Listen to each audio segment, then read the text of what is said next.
Aujourd'hui, j'ai pas envie de commencer l'épisode avec des questions. Parce que ça fait 2 semaines que je me pose des questions. Que ça tourne en rond dans ma tête, que je me demande est-ce que je fais bien de faire cet épisode-là? Est-ce que je dois? Est-ce que je devrais? Qu'est-ce qu'ils vont penser? Nourrir ta vie, le podcast pour alimenter ton corps et ton esprit. Ici, tu verras, c'est plus qu'un podcast. C'est une zone d'expansion et de création de vitalité pour les femmes rêveuses et gourmandes. Tu y trouveras une foule d'ingrédients pour te créer une vie qui goûte meilleure à chaque instant. Le nous de nourrir fait référence à la force du groupe, parce qu'ensemble, nous échangerons sur différents piliers de nos vies, dans la transparence et l'authenticité. Le tout bien assaisonné d'une couche de rire. Mon nom est Justine et je te remercie d'être ici à mes côtés aujourd'hui. Bonne écoute! Salut! Bienvenue dans l'épisode qui sera possiblement le plus challengeant pour moi à enregistrer, ou encore peut-être qu'il y en aura d'autres qui seront plus challengeants à venir. Je t'en parle depuis le début du podcast, puis là j'ai envie vraiment, avant d'enregistrer en fait, avant de te dire qu'est-ce que je vais te raconter aujourd'hui, j'ai envie de te dire pourquoi c'est si challengeant pour moi. Pourquoi c'est si challengeant pour moi d'ouvrir mon micro? Oui, il y a cette façon-là qui est différente de m'exprimer, mais il y a aussi que c'est ma voix. Il y a aussi que je vais toucher à des zones de vulnérabilité, à des zones complètement intouchées habituellement. Pas intouchées, mais en fait que je réussis à camoufler des fois ce qui fait plus mal, à aller jouer avec mes blessures autrement. Quand j'écris un texte de blog, je peux le relire. Je peux aller changer des mots. Quand je crée un épisode de podcast, les mots sont enregistrés. Je peux aller recommencer l'épisode au complet, puis le retravailler, puis tomber dans un syndrome de perfectionniste. Mais j'ai choisi l'année dernière de me détacher de ce syndrome-là de perfectionniste qui cache en fait une grande blessure. Une blessure d'une fille qui a été blessée, qui a été jugée pour ce qu'elle est. Puis c'est cette fille-là qui a peur à chaque fois qu'elle ouvre son micro. À savoir si ça va être correct, qu'est-ce qu'elle va dire. À savoir si ça va être bien reçu. À savoir si ça va bien être entendu par vous, reçu. Je vous dis encore merci parce que, honnêtement, vous êtes des facilitateurs dans ce processus-là qu'est le podcast, avec vos messages, avec vos témoignages. Honnêtement, vous donnez raison à ce que je fais. Vous donnez un sens à tout ça, et cette semaine, j'ai fait une story, en fait, où je parlais de la formation professionnelle, d'un DEP. Moi, j'ai suivi un DEP en cuisine, et j'ai une maman qui est venue se confier à moi en privé, qui me parlait du parcours scolaire de sa jeune fille, de son adolescente, puis je me suis vraiment reconnue dans cette histoire-là. Puis j'avais envie de vous partager mon histoire de persévérance scolaire, parce qu'on est actuellement, en fait, au moment d'enregistrer, on est le 13 février, et on est dans la semaine de la persévérance scolaire. Puis je trouve que souvent, la persévérance scolaire, c'est lié aux notes. C'est lié aux difficultés qu'on va rencontrer dans les matières. Puis dans mon cas, à moi, c'était pas ça. Aujourd'hui, ça va être un épisode, pour vrai, ça se peut qu'il manque de structure, OK? Je m'excuse, j'ai mes notes sur l'ordinateur, si jamais tu peux regarder des extraits vidéo, tu vas voir, je suis un petit peu partout. C'est hyper inconfortable pour moi de faire ça, mais je tiens à le faire. Vraiment, vraiment. J'ai même partagé en story que j'étais so stress d'ouvrir mon micro pour cet épisode-là. Parce que je vais toucher cette adolescente-là qui est... elle est plus blessée. Elle est en grande voie de guérison. Elle a fait du chemin. Elle a appris sur elle. Elle est ailleurs. Mais elle est là encore. Dans mon cœur, je la vois encore. Je la ressens encore, des fois, dans certaines décisions, dans certains choix que je vais prendre. Aujourd'hui, l'épisode va être vraiment un épisode cœur à humanité. Cet épisode-là est pour toi si tu as envie de persévérer dans une zone de ta vie puis tu te dis « Je peux-tu? Ça vaut-tu la peine? » Tu sais, cette fameuse phrase-là. Est-ce que je devrais continuer? Ça vaut-tu la peine? Ça vaut-tu le mal que je suis en train de m'infliger? Oui. Ce partage-là, je tiens à te le faire pour toi qui vis peut-être quelque chose puis qui se dit « Ah, je peux-tu m'en sortir? » La réponse, c'est oui, tu peux. Si tu as une adolescente, un adolescent à la maison qui vit quelque chose de moins le fun, écoute l'épisode, puis peut-être de lui envoyer si tu trouves que ça peut lui faire du bien. Je me permets d'aller dans...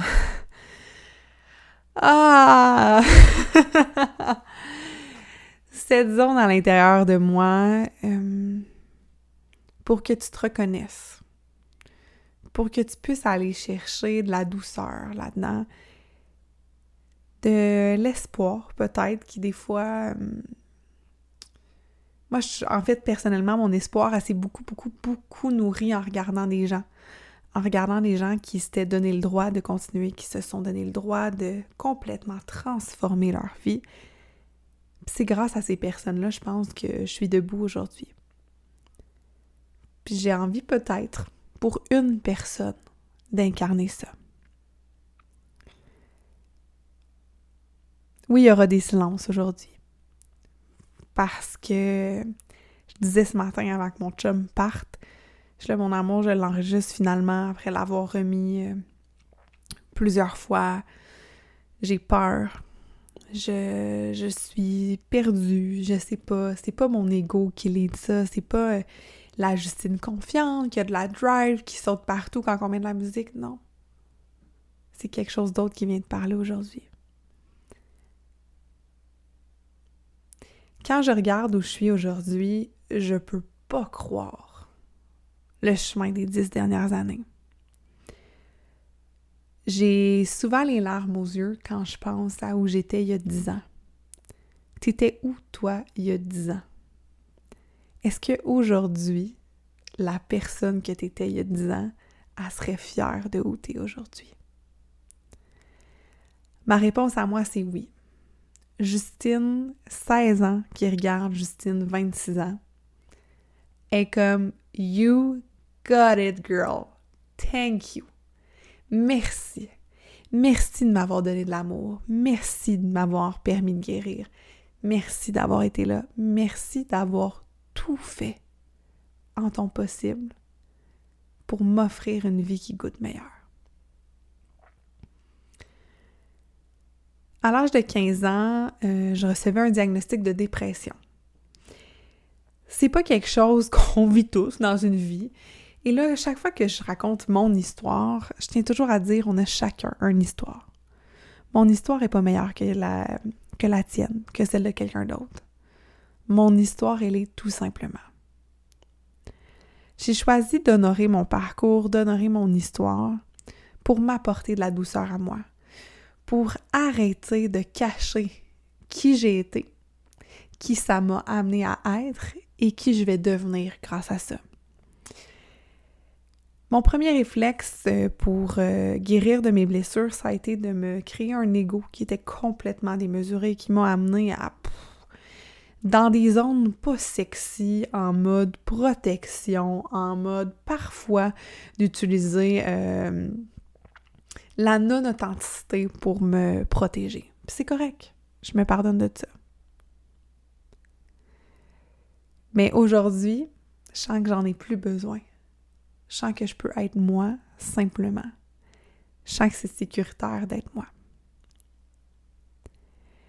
À 15 ans, Justine, elle sort de l'hôpital Albert Prévost. Ça aussi, c'est pas sexy. C'est l'hôpital psychiatrique de Montréal. On s'entend, là, c'est pas là que t'as envie de passer. T'es vendredi après-midi quand t'as 15 ans. T'as plus envie d'être dans un chilling en train de découvrir des poppers à la limonade rose, genre. Et pourtant, ma réalité, elle est vraiment différente.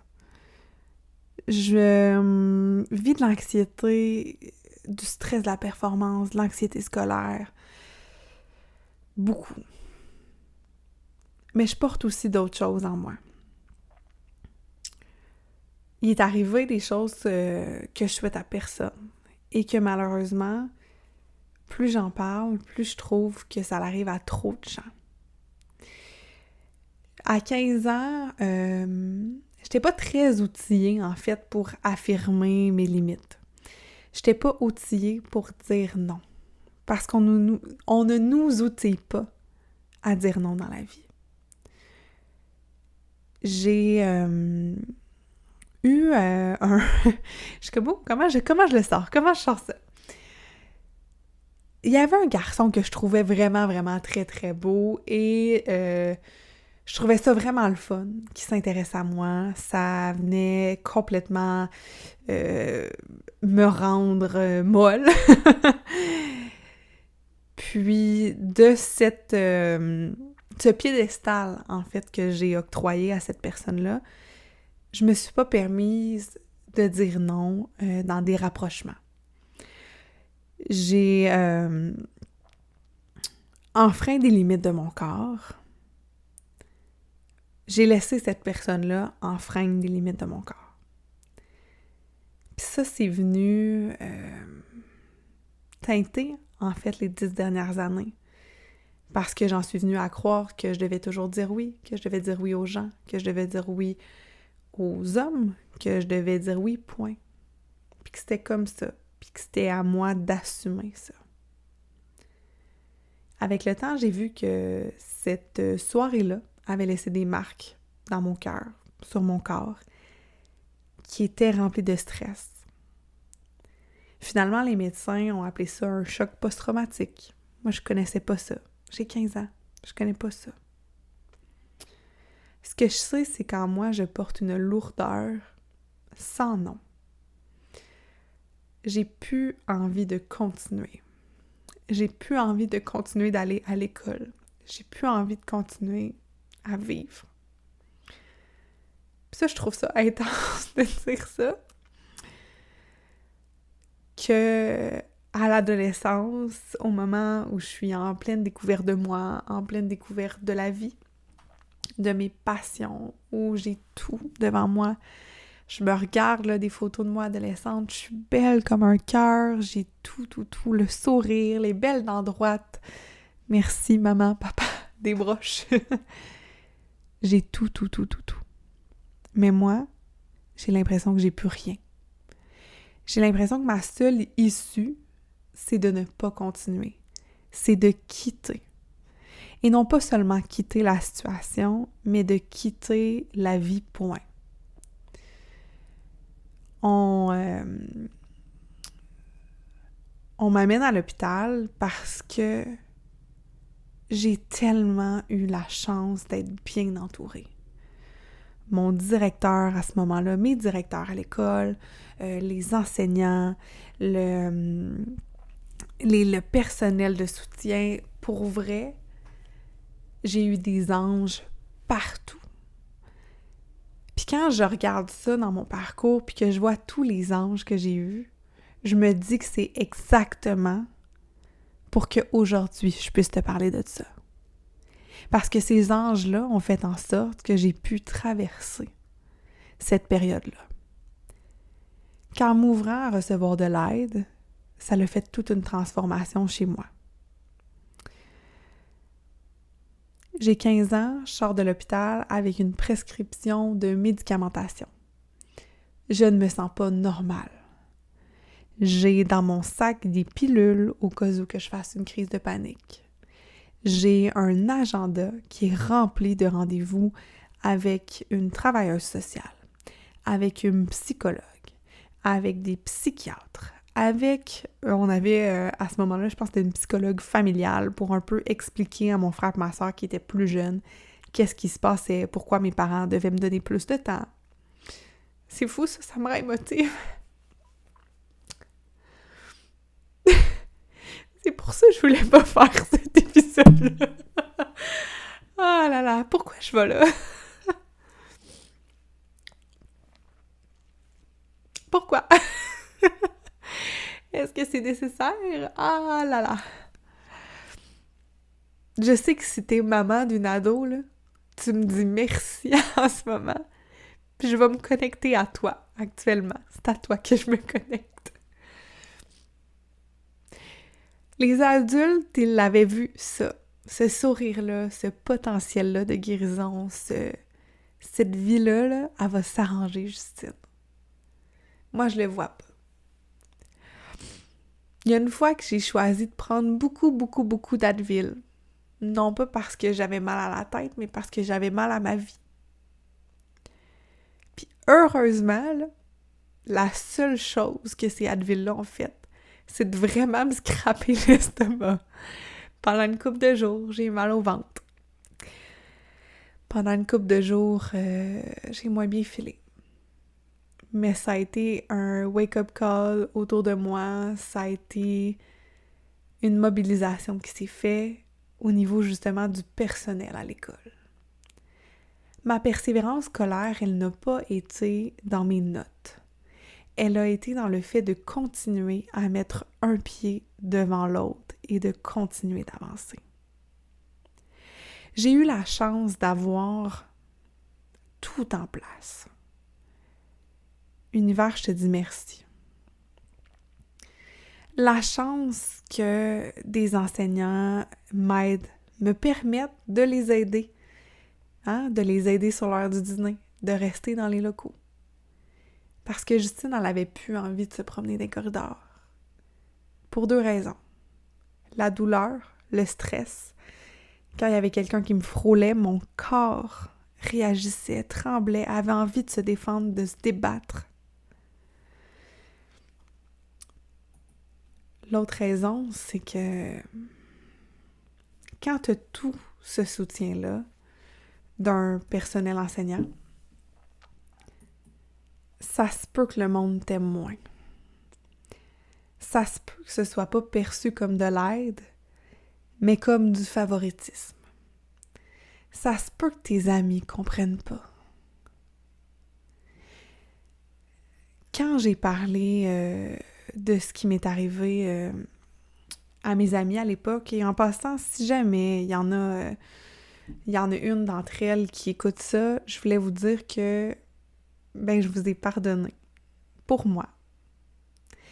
À même titre que j'ai pardonné au garçon parce qu'il était mineur. Genre, pour vrai, il ne le savait pas ce qu'il faisait. Puis pour vrai, parenthèse dans tout ça, là, l'éducation sexuelle qui est faite aux enfants, aux ados, provient beaucoup trop souvent des sites Internet. C'est difficile pour un garçon de 14, 15, 16 ans de savoir ce qui est sain. Puis en tant que fille, qu'on n'est pas outillé de notre côté à savoir ce qui est sain, c'est normal que des zones grises comme ça arrivent. C'est pas souhaitable, mais c'est normal. Dans mon parcours, j'ai choisi d'accorder le pardon à ces gens-là. Non pas pour qu'eux dorment mieux la nuit, mais en fait, si jamais vous avez une once de culpabilité, ne serait-ce n'importe qui a croisé mon parcours au secondaire, guys, it's okay. Genre, on se croise demain au Carrefour Laval, on se croise demain ailleurs, ça va bien, venez me dire bonjour, venez jaser, vous êtes rendus où dans la vie, c'est correct. On était des enfants. On n'était pas outillés pour gérer une santé mentale. On n'était pas outillés à s'outiller. J'ai 15 ans, j'ai des pilules dans mon sac, j'ai des rendez-vous puis un agenda digne d'un premier ministre. C'est normal que ce soit fucké. C'est normal que ça dérangeait parce que moi, j'avais le droit de m'absenter de l'école pour aller dans mes rendez-vous. J'étais presque jamais sur une chaise bleue, plus souvent sur un petit sofa en train de parler puis d'essayer de me régler. J'ai eu la chance d'avoir plus de temps pour mes examens parce que mon cerveau, à partir de ce moment-là, il a arrêté de fonctionner normalement. Depuis les 10 dernières années, ma quête, ça a été de retrouver mon cerveau. d'apaiser ce mode-là de fight or flight, d'aller simplement déstresser tout mon système nerveux, d'aller me montrer que je peux apprendre à nouveau. Parce que pour vrai, là, c'était plus facile pour moi d'apprendre. Mon cerveau avait juste envie d'oublier ce qui venait de se passer. Il voulait oublier les sensations sur son corps. Il voulait oublier le rejet qu'il vivait dans les corridors. Il voulait oublier que c'était pas cute d'aller manger une sandwich dans une cabine de toilette. Il voulait oublier ça. Mais le cerveau, il y a des forces, beaucoup, mais le cerveau, il faisait pas la distinction entre ce qu'il devait oublier. Genre, ça te fait mal, fait que c'est ça que tu vas oublier. Non.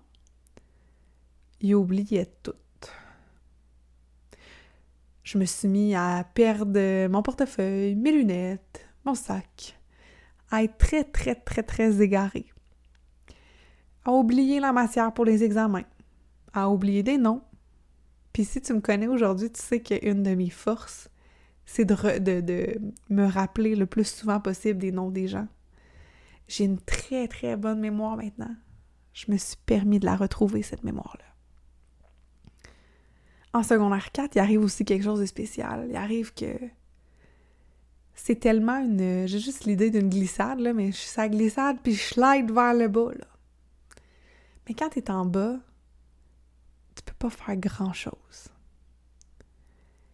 J'ai eu à ce moment-là mon premier, non pas un arrêt de travail, mais un arrêt scolaire. La médecin m'avait mis sur un arrêt. Donc, j'ai terminé l'école le 5 ou le 6 juin. Et ce qui est particulier, puis c'est que le 5 juin, je faisais un gala à l'école parce que j'aimais être sur la scène. J'aimais créer, j'aimais faire rire les gens, j'aimais monter des spectacles. Le 5 juin, je suis sur la scène, puis je donne un show avec une poker face, avec une petite pilule, un petit Xanax. Oui, on m'a prescrit ça dans le temps. Et que ça se ferait plus aujourd'hui à un ado de donner ça, mais bon. Et je donne un spectacle avec un poker face, avec je le fais. Et le lendemain, le 6 juin, mon arrêt de travail, mon arrêt d'école était signé pour l'été. En fait, je retournais pas à l'école jusqu'en septembre. Et en septembre, je remettais les pieds à petit peu par petit peu. Un peu comme quand on fait un retour de travail progressif, mais moi, c'était un retour à l'école progressif. Je vous raconte ça, puis je suis remplie de gratitude d'avoir eu cette chance-là de pouvoir continuer dans des conditions différentes. Et la persévérance, c'est ça. C'est pas de continuer et de s'acharner pour faire pareil comme tout le monde. Quand je parle de nourrir, le U, c'est l'unicité. Puis l'unicité, c'est que ton parcours va nécessiter des choses différentes. Ton parcours, tu vas peut-être avoir besoin de plus d'aide au niveau de ton alimentation que quelqu'un d'autre. Tu vas peut-être avoir besoin de plus de support au niveau de tes relations. Et c'est correct. La persévérance, c'est de continuer à avancer.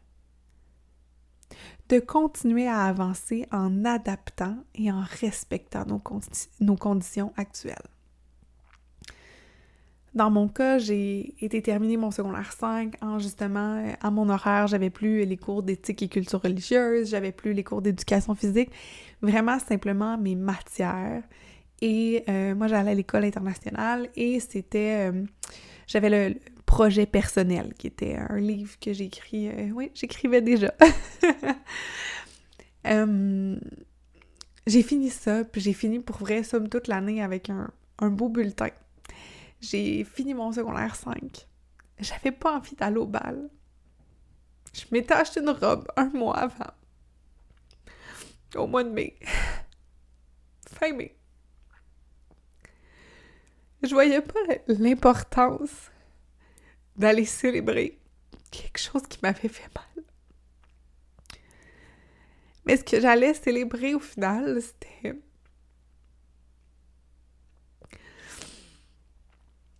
la force d'avoir trouvé un chemin pour continuer. Puis d'ailleurs, je tiens à remercier mon cavalier, qui est encore un ami. Antoine, si tu écoutes, ou sinon, je sais que sa maman aussi suit qu'est-ce que je fais. Lucille, je vous salue. Bisous. Merci à Antoine, qui le matin du bal m'appelle, puis il fait « Hey là, la grande, là, tu vas aller mettre ta robe, tu vas aller te faire maquiller, puis tu vas y aller. Laisse pas les gens gagner. Laisse pas les gens scraper ça. » Puis il avait raison, parce que je suis contente d'y avoir été, je suis contente d'avoir continué, d'avoir juste comme « OK, parfait, c'est bon, on y va. » Mon parcours scolaire s'est continué comme ça, drôlement, par après. J'ai mis les pieds au cégep, puis c'était pas pour moi. Parce qu'au cégep, j'ai fait face à la vraie vie. Les enseignants étaient pas genre « Ben oui, on va te faire moins de temps, plus de temps, etc. » Non. Rentre dans le vrai monde. Puis j'étais pas prête à ça. J'ai aussi, à ce moment-là, en fait, pris la décision d'aller travailler, d'aller prendre soin de moi, de plus continuer mes études. J'ai fait le choix de ne pas faire un parcours conventionnel d'études. Ça m'a amené à choisir une autre sorte de formation. Je me suis tournée vers la formation professionnelle. J'ai été faire mon DEP en cuisine à l'École hôtelière de Laval, pour ceux et celles que ça l'intéresserait. Et lors de mon DEP en cuisine, ben heureusement, ça a été plus facile parce que c'était du concret, parce que j'étais debout, parce que je mettais mon corps dans l'action. C'était pas que mon mental qui voulait tout oublier, fait que c'était plus facile pour moi de fonctionner comme ça. Mais même si c'était plus facile, quand j'ai eu à un certain moment un appel de la cour pour pouvoir aller témoigner, j'ai pas été capable de poursuivre mon cours, j'ai pas été capable de le terminer. J'ai pris encore une fois ce qu'on aurait pu dire un abandon. Je me suis retirée. J'ai été sur le marché du travail, j'ai travaillé. Tout en continuant de prendre des petites pilules. En continuant d'essayer de survivre. Quelque chose qui me rend fière face à mon DEP, c'est que je l'avais pas fini sur le coup en 2015, je pense, 2015. Je suis allée le terminer en 2020, 5 ans plus tard. Non pas pour toi, non pas pour de futurs employeurs, parce que je le sais très bien que je vais demeurer à mon compte. Puis qu'au final, on s'en fout, là, il me manquait genre un examen, là. Mais j'avais envie pour moi d'aller chercher ça. D'aller chercher cette finalité-là. Fait que dans mon parcours de persévérance scolaire, c'est pas les notes qui étaient un enjeu. C'était moi, ma santé. Comment j'allais continuer d'honorer mon corps, d'honorer ma santé au travers ces épreuves-là. Au travers une réalité qui malheureusement devient trop commune aujourd'hui, la réalité de l'anxiété, la réalité de dépression en bas âge parce qu'on s'en met beaucoup, beaucoup, beaucoup sur les épaules. Je vous parle de ça aujourd'hui, puis j'espère que vous comprenez mon message qui est juste de « Hey, on peut-tu adapter la situation? On peut-tu se donner un break puis se permettre de guérir? » Je vous parlerai dans d'autres épisodes de comment, avec le temps, j'ai réussi à délaisser la médication, à me guérir, à aller à l'intérieur de moi, à trouver des solutions qui sont différentes de ce qui m'est proposé. La persévérance, c'est pas que dans le milieu scolaire, c'est dans la vie en général. C'est comment on choisit de danser avec l'adversité. Comment on choisit de se choisir. Comment on choisit d'honorer sa santé. Aujourd'hui, une grande partie de ma mission, c'est d'aller livrer des messages authentiques à des jeunes, des fois, à des adultes, d'autres fois. On est au-delà de nos diagnostics en santé mentale, de nos diagnostics en santé point. Nous sommes des humains. Tous. Ça va mal aller des fois. D'autres fois, mieux. Mais quand ça va mal, comment on peut continuer d'avancer? Comment on peut jouer avec ce qui est là? J'avais encore ces blessures-là dernièrement qui remontaient, puis je pense même que je pourrais dédier un épisode complet au podcast de tout ce que le podcast m'a fait revivre comme malaise intérieur. Mais une chose qui m'a aidée dernièrement, c'est l'année dernière, j'ai eu la chance d'être la mentor pour des jeunes filles. J'avais un programme de confiance en soi et cuisine qui, pour l'instant, est mis sur le hold, mais reviendra possiblement. Je voulais aborder l'intimidation avec mes cocottes, mes copines, que je les appelais. Ça s'appelait Justine et copine en cuisine.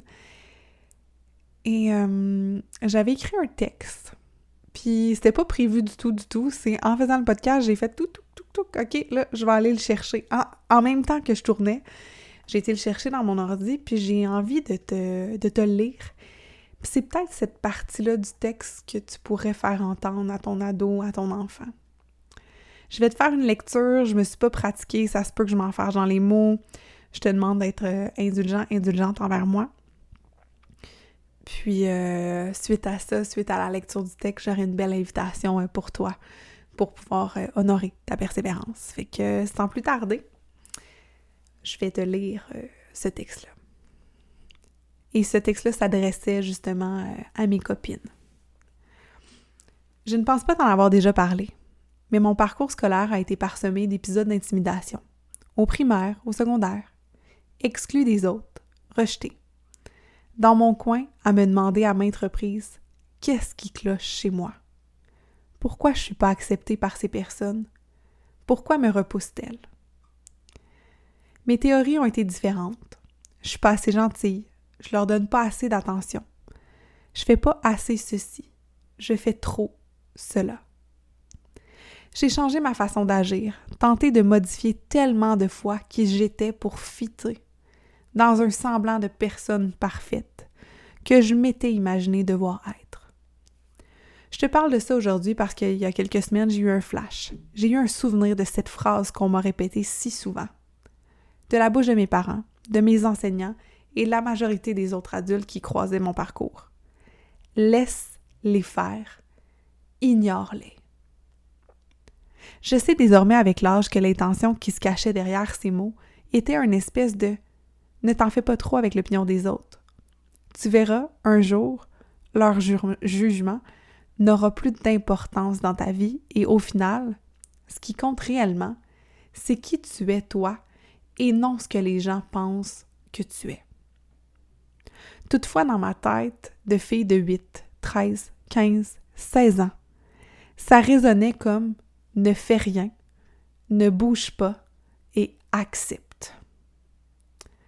J'en suis venue à croire que c'était la seule piste de solution. Ne rien dire, ne rien faire, les laisser faire.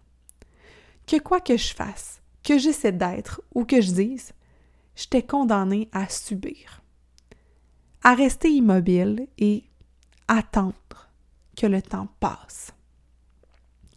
Apprendre à dealer avec ce mal que cette situation m'infligeait. Immobile, en silence, je craquais de l'intérieur. De peine, de douleur, d'angoisse, j'étais perdue.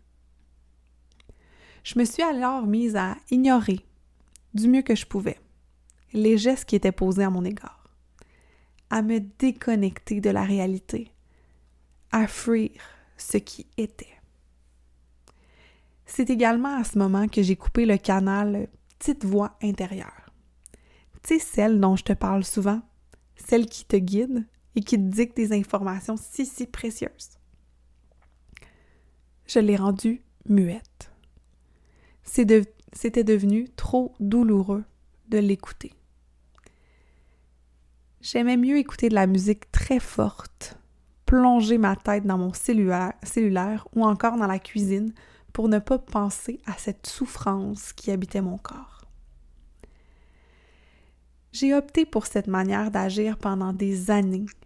Ignorer. Laisser faire les gens. Ne pas émettre ma vraie opinion. Pourquoi je te dis ma vraie opinion? Parce que j'affirmais des opinions qui ne m'appartenaient pas. C'était plutôt un ramassis des opinions des autres pour formuler une réponse que je considérais comme étant parfaite, belle, rose, et qui, je l'espérais, ne froisserait personne.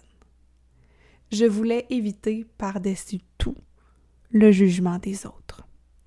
Laisse-les faire, ignore-les. Non, non, non. J'ai pas assez de mes 2 mains pour compter le nombre de fois où j'ai accepté qu'on me manque de respect. Le nombre de fois où j'ai laissé tomber mes besoins, manger, danser, chanter, écrire, mes rêves, pour faire plaisir aux autres. Tout ça pour acheter une paix qui, au final, n'apparaissait jamais. C'était à l'école et maintenant je suis une adulte dans le monde normal. Une adulte qui a continué à avancer avec cette fracture au cœur ou au cerveau, c'est comme tu préfères. Sans jamais lui apporter une réelle guérison. Sans permettre à celle-ci le temps de se recoller et de se réhabituer à la vie autrement. Dans mes lunettes, 2 rôles étaient possibles. Les méchants, ceux qui créent la méchanceté, et les gentils, ceux qui se doivent de subir sans rien dire. Des rôles de... OK. Et s'il n'existait plus que 2 rôles dans la vie? Et s'il... Je me permets de la reprendre, OK? C'est mon podcast, je fais ce que je veux. Et s'il existait plus que 2 rôles dans cette pièce de théâtre qu'est la vie? Des rôles de toutes les couleurs. Et surtout des rôles qui ont le pouvoir de parler, de s'affirmer et de s'exprimer. Des rôles principaux pour chacun de nous. Tu sais, dans le fond, on est un peu tous les héros de l'histoire de notre vie. Et si j'avais à choisir mon rôle, est-ce que je choisirais à nouveau de les laisser faire? Non. Je choisirais de m'affirmer. Non, pas d'être méchante. Simplement d'être la guerrière de mon bien-être. D'être la protectrice de ma personne. De cesser d'être à la recherche d'un chevalier, d'une fée marraine ou d'un adulte qui viendra me protéger et choisir d'être ma propre protection. Choisir de parler, choisir d'agir pour moi, pour mon bien. Je t'écris ou je lis et ma gorge est un peu serrée de t'avouer tout ça. Je le fais parce que je t'aime, parce que je veux que tu saches que tu n'as pas à laisser faire qui que ce soit ou quoi que ce soit. T'es pas bien quelque part, va-t'en. On te manque de respect, dis-le, nomme-le. T'as envie de quelque chose, demande-le. On dit souvent la phrase « le temps arrange des choses ». Je la trouve vraie et fausse à la fois. Si tu restes assise chez toi à attendre que le temps passe, rien ne s'arrangera. Rien bougera. C'est un peu comme penser que le temps fera le ménage de notre chambre. J'ai essayé et crois-moi, ça marche pas. Imagine-toi là, juste l'image de toi assis sur ton lit, en train d'attendre et espérer fort que la pile de vêtements se range toute seule au garde-robe. Eh bien, c'est exactement comme ça pour le reste. Si tu utilises ton temps pour passer à l'action, plier ton linge par exemple, oui, les choses s'arrangeront. C'est quand j'ai choisi de mettre du temps pour comprendre et guérir que les choses ont commencé à changer. Peut-être que tu ne te sens pas 100% à ta place avec tes amis ou que quelqu'un ne te respecte pas à ta juste valeur. Il est peut-être temps de ne plus ignorer cette situation et de passer à l'action. Je te donne quelques idées pour que tu puisses sortir du piège de laisser faire. Si c'est ton cas ou encore si ça peut aider quelqu'un que t'aimes, ton enfant, dans ton cas, qui écoute le podcast, ton ami, peu importe, demande de l'aide à une personne de confiance. Nomme-lui tes besoins. Comme mes médecins, mes profs qui ont été là, il a fallu que je demande et que j'accepte de l'aide pour traverser cette route-là qui était pas sexy pantoute. Apprends à être davantage à l'écoute de ta petite voix. Prends du temps pour reconnaître quand elle parle, puis mets en action qu'est-ce qu'elle te dit. Hey, va-t'en. Reste pas avec ces amis-là. Oh, écoute-la. Écris ce qui te passe par la tête. Apprends à nommer tes émotions. Décris les situations. Fais un portrait d'ensemble. Écris ça dans un journal. Choisis de faire une activité qui te fait du bien. C'est pas parce que tu dois laisser faire les autres. Hein? T'es pas obligé de faire ce que les autres font. Choisis quelque chose qui te fait du bien. Je t'aime. Et je finissais en disant à mes copines de ne jamais hésiter à m'écrire s'il y avait quoi que ce soit. Je te remercie d'avoir été là aujourd'hui, d'avoir écouté mes pleurs, mes rires, mes craintes, mes blessures. Ça m'a demandé shitload de courage de t'amener ça, de partager aujourd'hui. Je sais même pas si je vais avoir le courage de réécouter l'épisode. Je vais sûrement, monter ça rapido, popper ça en ligne, parce que mon mécanisme intérieur, souvent, c'est comme « Oh non, on va aller revoir ça, on va rendre ça confortable. » Mais on évolue comment dans le confort? Pas tellement, au final, hein? D'ailleurs, la semaine prochaine, en podcast, en fait, ça va être un extrait d'un coaching que j'ai donné sur la zone de confort. Pour vrai, c'est débile, là. Les clientes qui avaient assisté avaient que de bons mots. Fait que vraiment, ça va être un épisode à ne pas manquer la semaine prochaine. Et tu sais ce qui est à ne pas manquer aussi. Parce que quand je te parle de persévérance, je t'ai parlé que j'ai été entourée. Et ça, le crowd, ton entourage, les gens qui sont autour de toi, quand tu as envie de traverser quelque chose qui est facile, difficile, peu importe, tu as envie de te challenger, tu as envie d'aller prendre de l'expansion, d'aller faire des guérisons, de devenir encore plus une version de toi en santé optimisée, je t'invite à rejoindre la semaine de la fille en forme. C'est 100% gratuit, ça va se dérouler du 6 au 10 mars. Et ce que tu peux t'attendre à vivre dans cette semaine-là, il y aura des conférences avec des conférencières. Oui, des conférences avec des conférencières. Ça, je sais que je te flabbergaste en te parlant de ça, là, mais avec ces conférencières-là qui vont être dans cette énergie-là. Non pas ils vont pas toutes brailler, là. Peut-être, on sait pas. Mais ils vont te partager des histoires vraies, leurs histoires à elles, leur apprentissage avec leur cœur, avec leur mission de vie. Puis ça, c'est fantastique. Le but de cette semaine-là, c'est que tu viennes te choisir. C'est que tu arrêtes de laisser faire un paquet d'affaires, puis pendant 5 jours, tu pèses sur le piton off en direct de chez vous. Tu viens te connecter avec nous le plus souvent possible. Donc, il y aura les matins avec Mylène Massé, entraîneur, naturopathe, femme inspirante qui va donner un training gratuit le matin sur notre belle communauté Facebook éphémère. Il y aura les 15 conférencières et tu pourras finir le soir en cuisinant avec moi. Ça va être beaucoup plus bubbly là, comme ambiance, clairement qu'aujourd'hui.